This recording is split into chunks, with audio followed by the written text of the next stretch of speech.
প্রিয় শিক্ষার্থীবৃন্দ, আশা করি তোমরা সবাই ভালো আছো। আমরা অনলাইন ক্লাসের গতদিনে তোমাদের ওয়েস্টার্ন পলিটিক্যাল থটের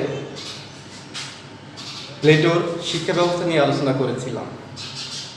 আজকে আমরা প্লেটোর আদর্শ রাষ্ট্র নিয়ে আলোচনা করব। তো প্লেটোর আদর্শ রাষ্ট্রটা কেমন ছিল সেখানে যাওয়ার আগে আমরা কার আদর্শ রাষ্ট্রের কথা বলছি? প্লেটো।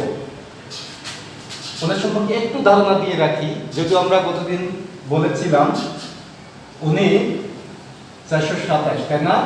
347 বিসি। উনি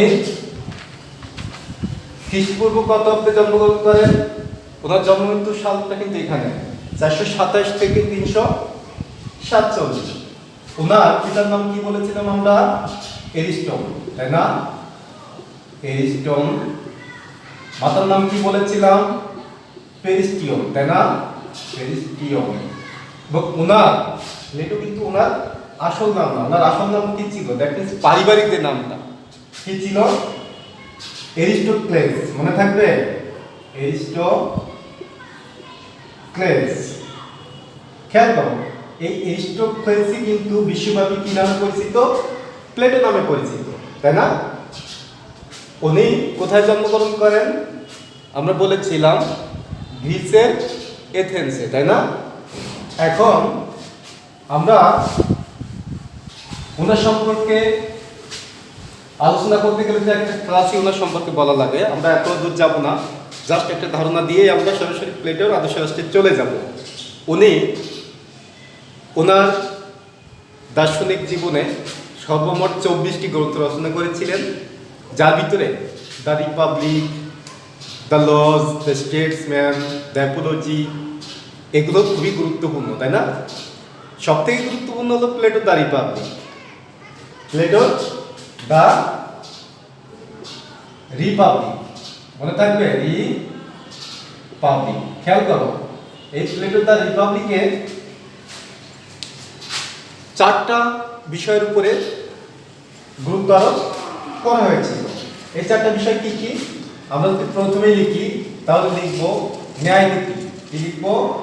ন্যায় নীতি। 2 নম্বরে কি ছিল? আদর্শ রাষ্ট্র। আদর্শ রাষ্ট্র, তাই না? 3 নম্বরে কি ছিল? শিক্ষা ব্যবস্থা।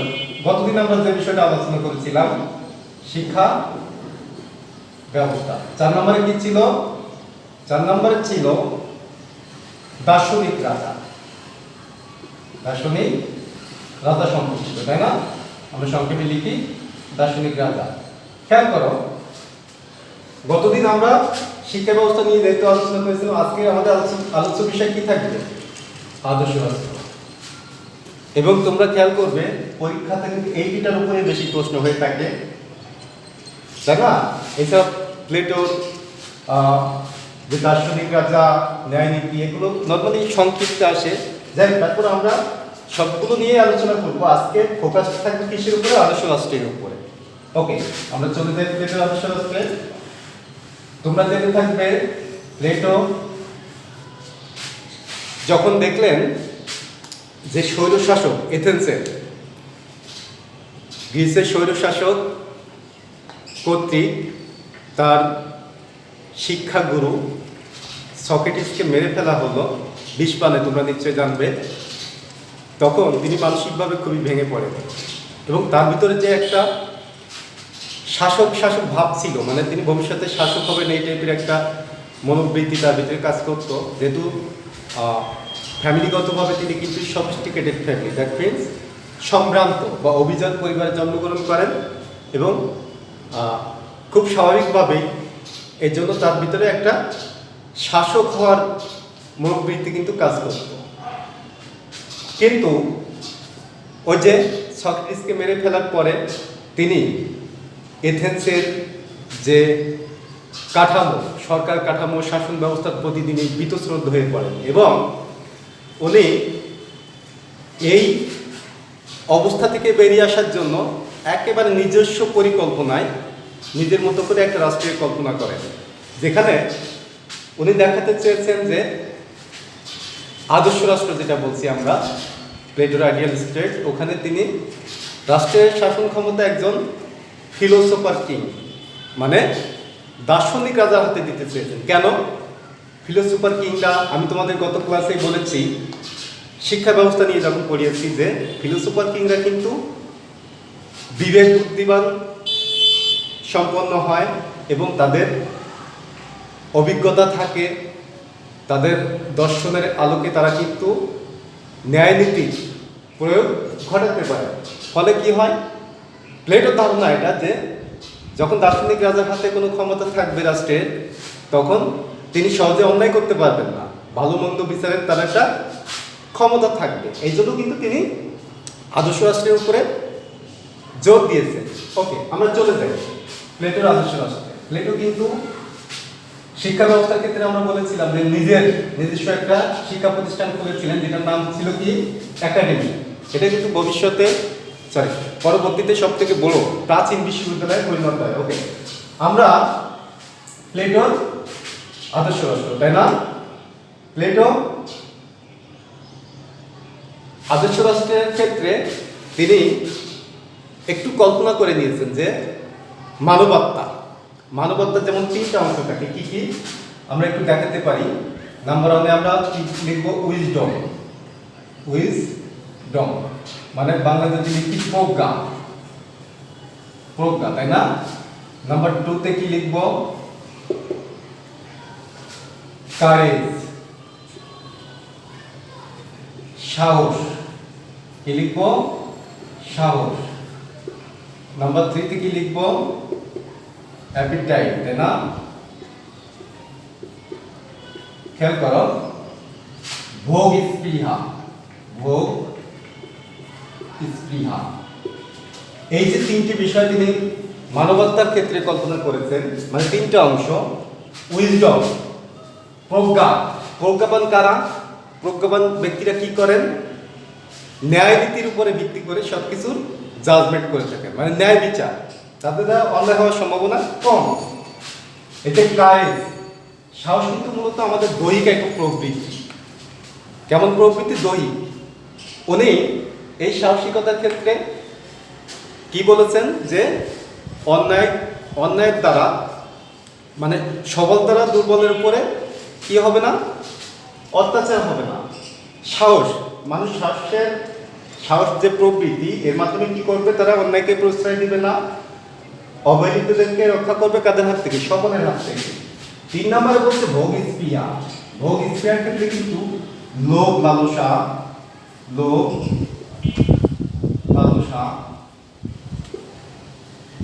ভালোবাসা,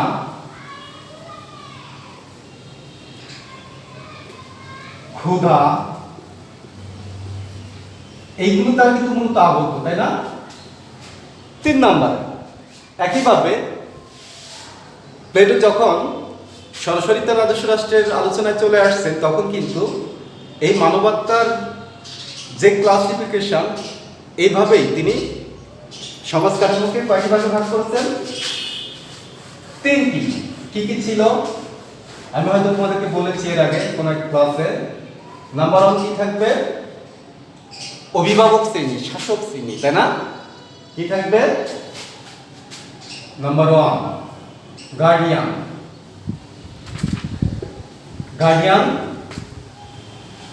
ক্লাস, বা আমরা বাংলা যদি লিখি কি লিখবো? নিচে লিখে, নাহলে দেখতে পাবে না। এটা বলছি আমরা অভিভাবক বা শাসক শ্রেণী, তাই না? শাসক শ্রেণী। 2 নম্বরে আমরা কি লিখছি? 2 নম্বরে লিখবো আমরা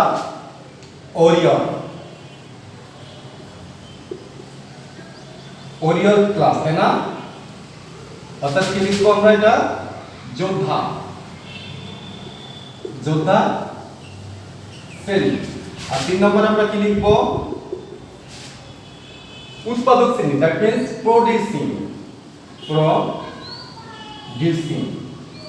প্রোডিউসিং ক্লাস, তাই না? খেয়াল করো, এখানে আমরা কি বলছি? উৎপাদক শ্রেণী।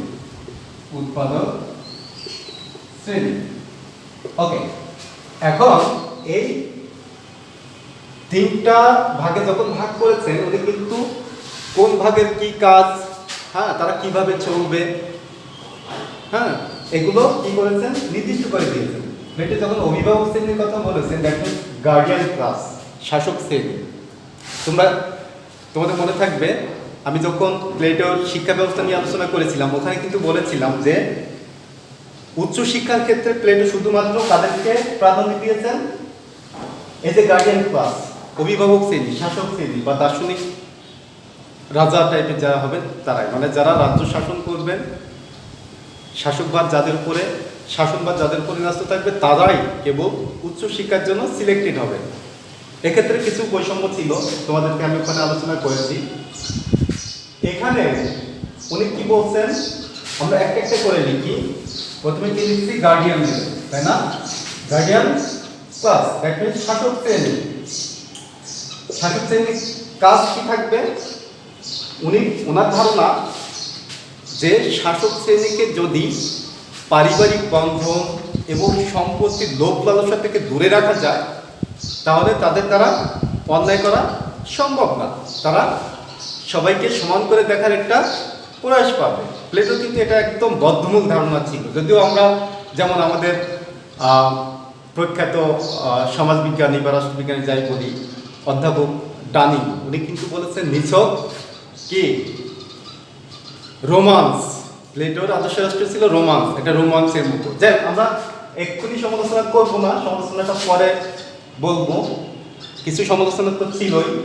তাহলে উনি কি বলেছেন, আমরা যদি স্পেসিফিক ভাবে লিখি, নাম্বার ওয়ানে কি বলেছেন যে সম্পত্তি এবং শ্রেণীকে কাদের মানে কোন লেভেল থেকে দূরে রাখবে, মানে কোন বিষয়গুলো থেকে? তাদের যেমন পরিবার থাকবে না, তাদের কি থাকবে না? পরিবার থাকবে না, মানে কি? তারা পারিবারিক বন্ধনে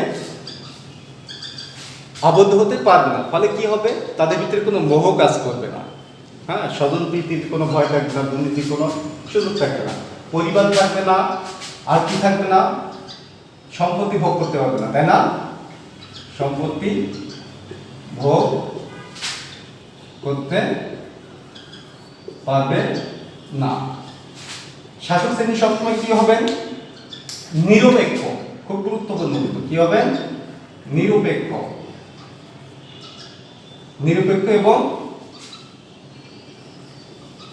ন্যায়নীতির উপর ভিত্তি করে, ন্যায়নীতির উপর ভিত্তি করে কি করবেন?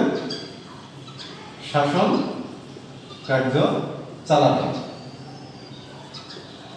খেয়াল করো, আর কি কি এই শাসক শ্রেণী আমরা প্রথমেই বলে নিয়েছি যে এরাই কিন্তু কি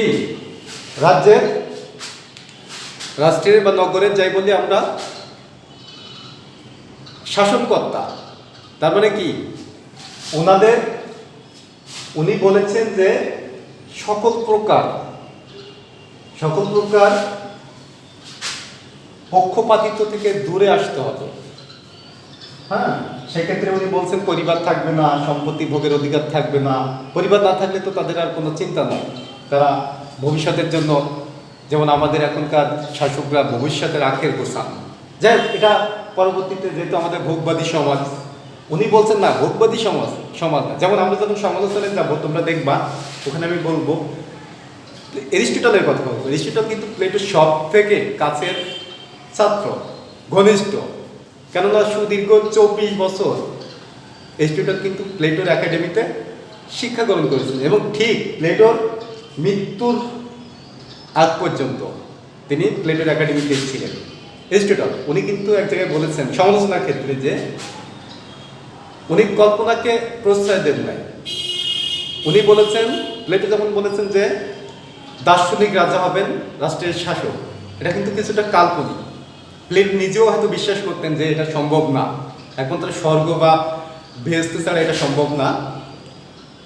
কারণ আমাদের মানুষ হিসেবে কিন্তু আমাদের ক্যারেক্টারটা অতদূর করে না, সাপোর্ট করে না।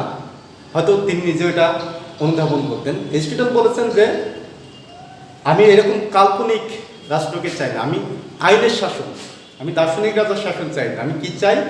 আইনের শাসন। আমরা ওখানে আলোচনা করব। যাই তোমরা এই বিষয়গুলো একটু গুরুত্ব দিয়ে দেখবা যে গার্ডিয়ান ক্লাসে বা শাসক শ্রেণীকে উনি কি বলেছেন যে তাদের পরিবার থাকবে না, তারা সম্পত্তি ভোগ করতে পারবে না, নিরপেক্ষ এবং ন্যায় নীতির উপরে ভিত্তি করে শাসন কার্য পরিচালনা করবে তারা। এর পরবর্তী যে ক্লাসটা দ্যাট মিনস তোমার ওরিয়ার ক্লাস, যোদ্ধা শ্রেণীকে তারা বিভিন্ন ধরনের নির্দেশ দিবে এবং তাদের দ্বারা, যেমন আমরা ওখানে যখন আলোচনা করব ওরিয়ার শ্রেণী যারা, ওরিয়ার ক্লাস তারা কিন্তু বহিঃশত্রুর হাত থেকে দেশকে রক্ষা করবে, তারপর তাদের অনুগত হয়ে কাজ করবে। আমরা তাহলে দ্বিতীয় লেভেলে চলে যাই। 2 নম্বরে কি বলছেন উনি? 2 নম্বরে বলেছেন নাম্বার 2 ওরিয়ার ক্লাস, তাই না? মানে কি? যোদ্ধা শ্রেণী, যোদ্ধা শ্রেণী। প্লেটো খুব জোর দিয়ে বলেছেন যে এই শ্রেণীতে কারা থাকবেন।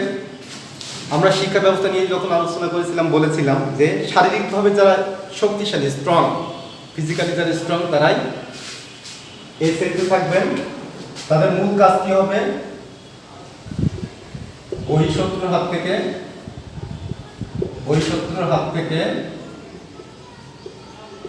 দেশকে রক্ষা করা, দেশকে রক্ষা করা। 2 নম্বরে কি বলছে?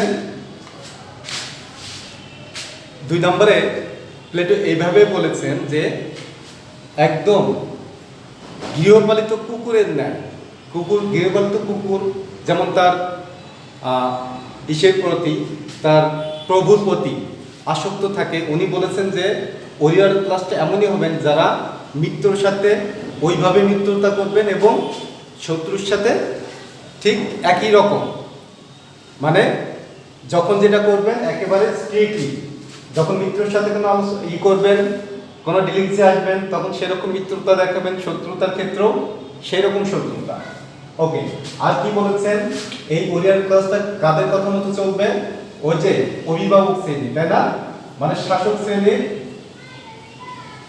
শ্রেণীকে কি করবে? সহযোগিতা করবে, তাই না? আর কি করবে? এই শ্রেণীতে কিন্তু তোমার প্লেটো বলেছেন যে এই যোদ্ধা শ্রেণীতে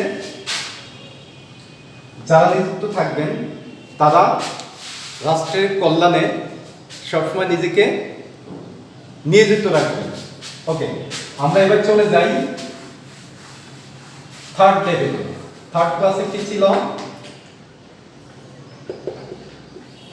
আমাদের? প্রোডিউসিং, তাই না? প্রোডিউসিং ক্লাস মানে উৎপাদক শ্রেণী, ঠিক। আমরা প্রথমে বলে নিয়েছি শিক্ষা ব্যবস্থায় কিন্তু এই উৎপাদক শ্রেণী এবং যোদ্ধা শ্রেণীকে প্লেটো কিছুটা দূরে রেখেছেন।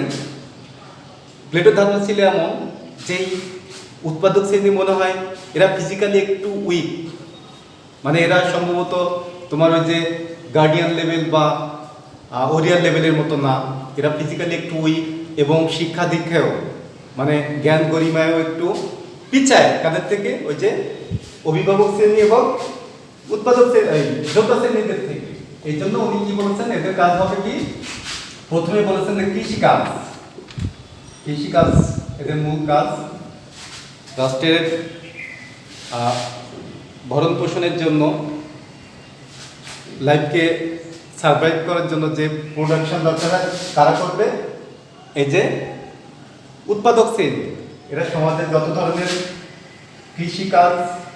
কৃষিকাজের মাধ্যমে সাপোর্ট দিবে, রাষ্ট্রকে সাপোর্ট দিবে। এরা আর কি কি করবে? এদের জন্য উনি বলেছেন যে শিক্ষা দীক্ষার ক্ষেত্রে কি থাকবে না? শিক্ষা দীক্ষার ক্ষেত্রে এরা উচ্চ শিক্ষায় যাওয়ার যোগ্য নয়, কেননা এরা শারীরিকভাবে কিছুটা দুর্বল এবং মেধার দিক দিয়ে অন্যদের থেকে পিছিয়ে। খেয়াল করো, আমরা যখন সেকেন্ড লেভেল ছিলাম, মানে ওরিয়ার লেভেল, ওরিয়ার ক্লাস, ওখানে কিন্তু প্লেটো আরেকটা কথা বলেছেন, আমি ভুলে গেছি, যে যোদ্ধা শ্রেণী কিন্তু কখনো রাষ্ট্রীয় ক্ষমতায় আসার কোনো রকম চিন্তা ভাবনা করবে না। কেন করবে না? তারা কেবল ওদের শাসক শ্রেণী যারা, মানে গার্ডিয়ান ক্লাস, অভিভাবক শ্রেণী যারা, ওদের হয়ে কাজ করবে, ওদের যে নির্দেশনা সেই অনুযায়ী তারা কাজ করবে। আর থার্ড লেভেল মানে অ্যাট লাস্ট আমরা কাদের কথা বলেছি? উৎপাদক শ্রেণী। এদের মূল কাজ হলো কৃষি কাজ করা এবং এরা রাষ্ট্রের যত প্রয়োজন এগুলো মেটাবে, তাই না? ওকে, আমরা এবার প্লেটোর আদর্শ রাষ্ট্রের ক্লাসিফিকেশনটা তো দেখালাম, এবার প্লেটোর আদর্শ রাষ্ট্রের বৈশিষ্ট্যগুলো কি ছিল? আমরা যদি আদর্শ রাষ্ট্রের বৈশিষ্ট্যের কথা বলি, তাহলে প্রথমে বলবো তোমার ন্যায় নীতি কি ছিল? বৈশিষ্ট্য। প্লেটোর আদর্শ রাষ্ট্রের বৈশিষ্ট্য বলি যদি আমরা বলে থাকি, প্রথমে কি লিখবো আমরা? ন্যায় নীতি। প্লেটো কিন্তু তার আদর্শ রাষ্ট্রের ক্ষেত্রে বলেছেন যে শাসক অবশ্যই ন্যায় নীতির উপর ভিত্তি করে রাজ্য শাসন করবেন, নগরের বা নগরাষ্ট্রের শাসন করবেন। 2 নম্বরে আমরা কি বলবো? আদর্শ রাষ্ট্রের বৈশিষ্ট্য আর কি কি ছিল? অনেকগুলো বৈশিষ্ট্য ছিল আমাদের, যেমন বলেছেন দার্শনিক রাজা। কি বলেছেন? দার্শনিক রাজা হতে হবে, দার্শনিক রাজা।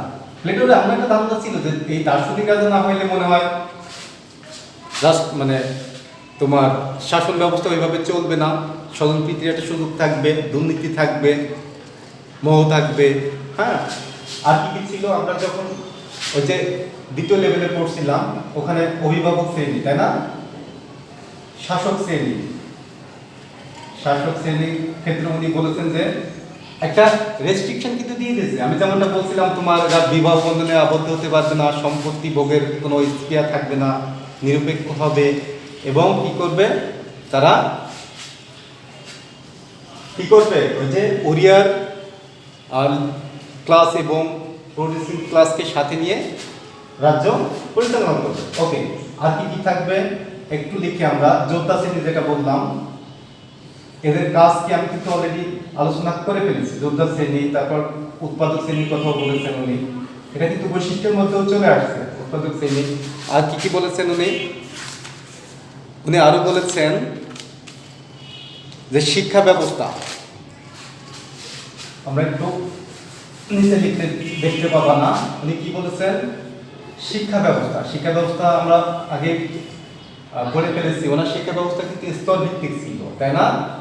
শিক্ষা ব্যবস্থা নিয়ে আমি আলোচনা করবো না, অলরেডি আলোচনা করে ফেলছি। সাম্যবাদ, প্লেটো কিন্তু সাম্যবাদের উপরে জোর দিয়েছেন, সবার ক্ষেত্রে সমান, তাই না? সাম্যবাদে কিন্তু তোমার এখনকার যেমন ভোগবাদী সমাজে আমরা কি ভোগের ধান্দায় থাকি, প্লেটো সাম্যবাদে কিন্তু কাউকে নেগলেক্ট করা যাবে না, তাই না? আমরা সাম্যবাদ নিয়ে পড়বো, ওখানে আমরা বিস্তারিত আলোচনা করব। এখানে আমরা প্লেটোর আদর্শ রাষ্ট্রের বৈশিষ্ট্যর ভিতরে এগুলোই মোটামুটি। এবার আমরা সরাসরি সমালোচনায় চলে যাই। ক্রিটিসিজম,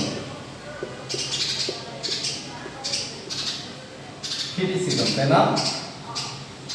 প্লেটোর আদর্শ রাষ্ট্রকে ওই যে আমরা প্রথমে যদি বলি যে অধ্যাপক প্রফেসর ডানিং, তাই না?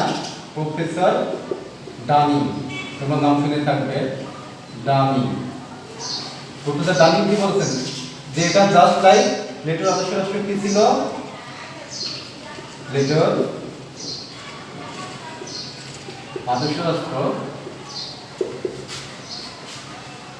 শুধু একটা বা শুধুমাত্র একটা রোমান্স, একটা কি বলেছেন রোমান্স। আর কে কি বলেছেন? অনেক সমাজবিজ্ঞানী বা রাষ্ট্রবিজ্ঞানীরা কি বলেছেন যে অবাস্তব, অবাস্তব। এটা হয়তো প্লেটো নিজেও ভাবতেন যে আসলে এটা সম্ভব না, তাই না? কাল্পনিক, যেটা বাস্তবের সাথে আমরা এই একসাথে লিখতে পারি, অবাস্তব এবং কাল্পনিক, এবং কাল্পনিক যেটা বাস্তবে সম্ভব নয়, কাল্পনিক। শিক্ষার ক্ষেত্রে বৈষম্য, শিক্ষার ক্ষেত্রে বৈষম্য, তাই না?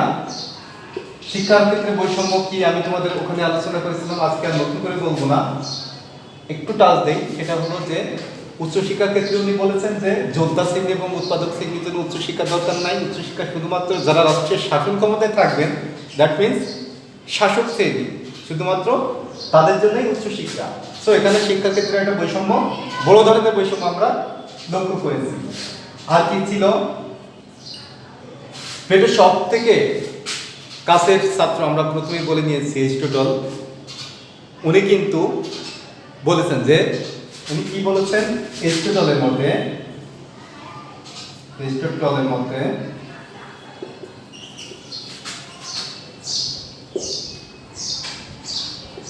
রাষ্ট্র কি হবে না?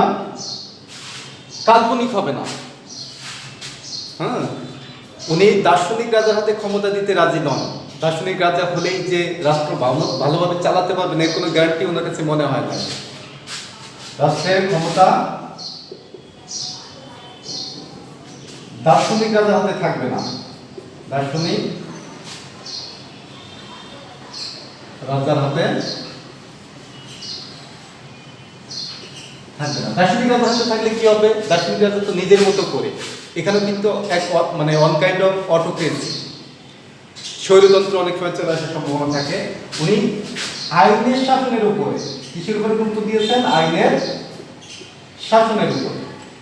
ওকে, এছাড়াও প্লেটোর শিক্ষা এই আদর্শ রাষ্ট্রের আরও সমালোচনা আছে, তোমরা বইতে দেখবা, বই আছে সবার কাছে,